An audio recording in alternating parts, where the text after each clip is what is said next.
Hello everyone. In the last lecture we have exercise 1.1. Now we are going to start with the derivatives of inverse function. So first of all, try to understand that concepts of inverse function.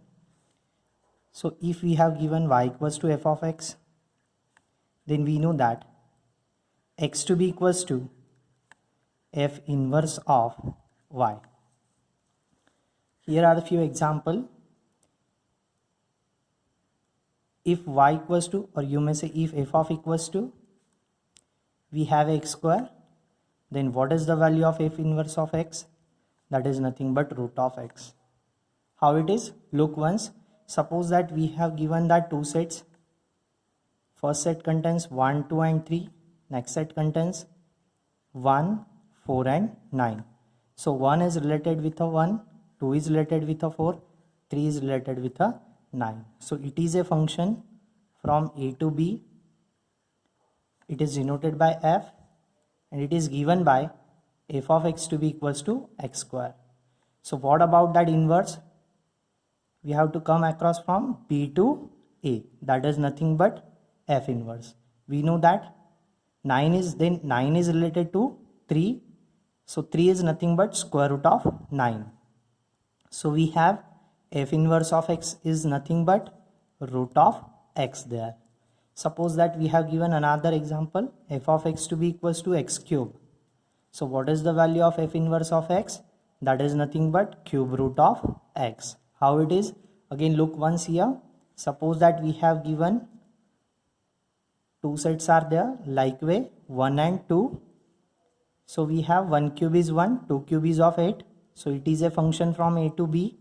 It is denoted by f of x to be equals to x cube, because 1 is related to 1, 2 is related to 8, and we know that 8 is the cube of 2, 1 is the cube of 1. So f of x to be equals to x cube. What about f inverse? We have to come across from b to a. So relation from b to a gives us f inverse. So we get f inverse of x to be equals to, look once, cube root of 8 is nothing but 2. Cube root of 1 is nothing but 1. So our f inverse of x value is nothing but cube root of x. Similarly, here is one example. Suppose that we have given f of x to be equals to 4x plus 3. Then what is the value of f inverse of x? It is nothing but x minus 3 whole divided by 4. We can easily separate out that denominator here. We get x by 4. Middle sign is minus 3 by 4. So on differentiating f of x with respect to x, we get d dx of f of x is nothing but f dash of x, that is equals to what? 4 as it is, d dx of x is nothing but 1, and d dx of 3 is a constant whose derivative is 0. So we get that d dx of f of x to be equals to 4 ones are 4. Then what about that derivative of inverse function? So for finding differentiate f inverse of x with respect to x, we get d dx of f inverse of x to be equals to d dx of x by 4 minus 3 by 4. On separating that d dx, we get 1 by 4 is a constant, then d dx of x is nothing but 1. 3 by 4 is a constant with respect to x, so whose derivative is 0. So we get that here d dx of f inverse of x is nothing but just a 1 by 4 into 1 is nothing but 1 by 4. Just observe that derivative of given function f of x and its inverse, they are reciprocals of each other. So we can predict that here derivative of, or you may say derivatives of given function f of x and f inverse of x are reciprocals of each other. Then we have one theorem, derivatives of inverse function. So here is the statement. We have given one statement, if y equals to f of x and x is equals to g of y, where g is inverse function of f, and if dy by dx and dx by dy both are exist, and dx by dy is not equal to 0, then we have to prove dy by dx equals to 1 upon dx by dy. So let us assume that here for small increment dx in x, we get small increment in y dy in y. Why it is so? Because we know that y equals to f of x, so y is your dependent variable which is depends upon x. So if there is a small increment in x, there is a small increment in y also, and we have here as that small increment in x tends to 0, then obviously that small increment in y also tends to 0. So we have here delta y divided by delta x into delta x divided by delta y to be equals to, look once first, here delta y easily getting cancelled, delta x easily getting cancelled, gives us 1. So taking limit on both sides, as we have delta x tends to 0 and delta y tends to 0. So here limit as firstly delta x tends to 0, delta y by delta x into delta x by delta y, that is equals to limit as delta x tends to 0 of 1. So on separating limit, we get limit as delta x tends to 0, delta y by delta x into limit as delta x tends to 0, delta x by delta y, that is equals to limit as delta x tends to 0 of 1. 1 is the constant with respect to x, so we get it as a 1. So as here we have, if delta x changes to 0, then delta y changes to 0. So we can easily replace this limit by delta y tends to 0, because over here denominator is nothing but delta y.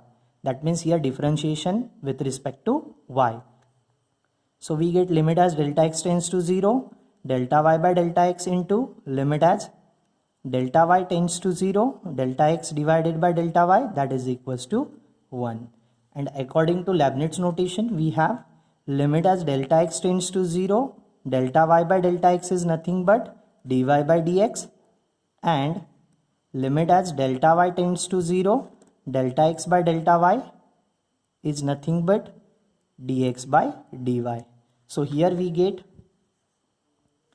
from this equation limit as delta x tends to 0, delta y by delta x is nothing but dy by dx into limit as delta y tends to 0, delta x by delta y is nothing but dx by dy, and that is equals to 1. So after shifting this d by dx from LHS to RHS, we get dy by dx to be equals to dx by dy. We have to shift, it is a multiplier, on shifting it is divisor, to whom? To 1. So 1 upon dx by dy, hence our proof. Then we are going to discuss few examples on it. Here is your first example. Find the derivatives of the functions y equals to f of x using the derivatives of inverse functions x is equals to f inverse of y in the following. So we have to use that here firstly, derivatives of inverse function. So we have, according to last theorem, dy by dx is nothing but 1 upon dx by dy, and this is nothing but derivative of your inverse function. So first of all we have to evaluate that dx by dy value. So before that we will require that firstly x value. So first of all try to evaluate that x here. So to cancel out that cube root, firstly cubing on both sides,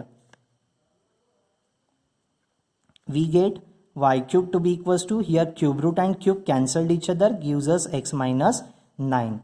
So that implies y cube plus 9, that is equals to x. So we get that here x to be equals to y cube plus 9. So first of all we have to evaluate that derivative of inverse function means dx by dy. So differentiate here x with respect to y. So on differentiating with respect to y, we get dx by dy to be equals to d by dy of y cube plus d by dy of 9.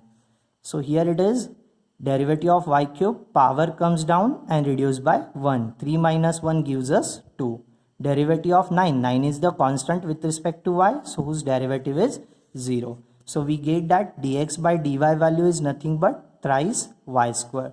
So what is the value of dy by dx? It is nothing but the reciprocal of dx by dy. So we get 1 upon thrice y square. Just try to make up a box to eat. The next example is that if we have given y equals to ln means natural log, that means log to the base e of x minus 4. So first of all again we have to find that here dy by dx, but note down we have to use that derivative of inverse function again. So for finding the value of x here, we have to shift that base of that logarithm from RHS to LHS, it gives us e to the power y to be equals to x minus 4. So what is the value of x? Try to shift that minus 4, it becomes a plus 4. So x value is nothing but e raised to y plus 1. Again we have to evaluate here dx by dy value, derivative of inverse function. So differentiate this function with respect to y again. We get dx by dy to be equals to d by dy of e raised to y plus d by dy of 4. So dx by dy value is equals to e raised to y is the derivative e raised to y, d by dy of 4 is a constant whose derivative is 0. So we get dx by dy value to be equals to e raised to y only. Again we have derivative of inverse function which is nothing but dy by dx to be equals to 1 upon dx by dy. Therefore our dy by dx value to be equals to 1 upon dx by dy is nothing but e raised to y. So just make up a box to eat. Our next example is that find the derivatives of inverse function if we have given y equals to twice x cube minus 6x and calculate the value at x is equals to minus 2. First of all forget this second part, just try to consider that first part only. Find the derivatives of inverse function of the given function. So we have y equals to twice x cube minus 6x. So for finding the inverse of derivative function, look once we have the theorem. So dy by dx equals to 1 upon dx by dy.